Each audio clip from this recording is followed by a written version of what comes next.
चलिए एक ऐसी कहानी सुनते हैं जो हमें कम्युनिटी और दूसरों की मदद करने के बारे में एक जरूरी सबक सिखाती है।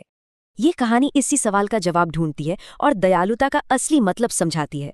तो कहानी है बल्लू की। एक ऐसा पंछी जो जंगल में सबके लिए घोंसले बनाता था, वो भी अक्सर बिना कुछ लिए। उसकी पत्नी रानू ने उसे चेताया कि अपना घोंसला ठीक कर लो, पर बल्लू तो दूसरों की मदद में ही लगा रहा। बल्लू ने कहा कल कर लूंगा और खतरे को नजरअंदाज करके काम पर चला गया। और फिर उसी शाम आसमान टूट पड़ा। जोरदार बारिश और तूफानी हवाओं ने जंगल में तबाही मचा दी। रानू का घोंसला टूट गया। अब वो और उसके बच्चे इस भयानक तूफान में पूरी तरह बेघर हो चुके थे।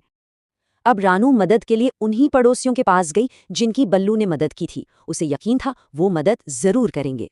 मगर पहले ही दरवाजे पर गौरी ने मना कर दिया।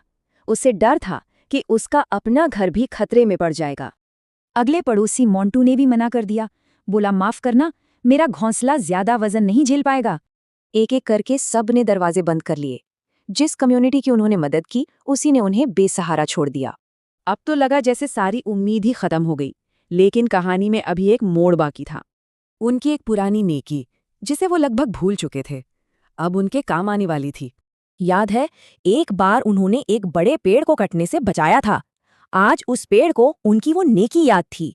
पेड़ ने कहा, मेरे खोखले में आ जाओ, और उन्हें सिर्फ पनाह ही नहीं बल्कि खाने को फल भी दिए। रात ढलते ढलते तूफान और भी बढ़ गया। बाढ़ का पानी बाकी घोंसलों को भी बहा ले गया। तभी मदद के लिए चीखें सुनाई दी। ये उन्हीं पड़ोसियों की आवाजें थीं जिन्होंने कुछ देर पहले ही मुंह फेर लिया था।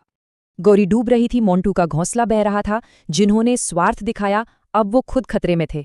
रानू के सामने एक चॉइस थी और उसने बिना सोचे समझे उन सबको बचाने का फैसला किया। एक एक करके उसने गौरी और मोंटू समेत सबको बचाया और पेड़ की सुरक्षित पनाह में ले आई। अब जब सब सुरक्षित थे तो पड़ोसी शर्म से नजरें नहीं मिला पा रहे थे। उन्होंने अपने स्वार्थ के लिए माफी मांगी। रानू ने कहा, गलती का एहसास ही सबसे बड़ी माफी है, और उसने सबको दिल से माफ कर दिया।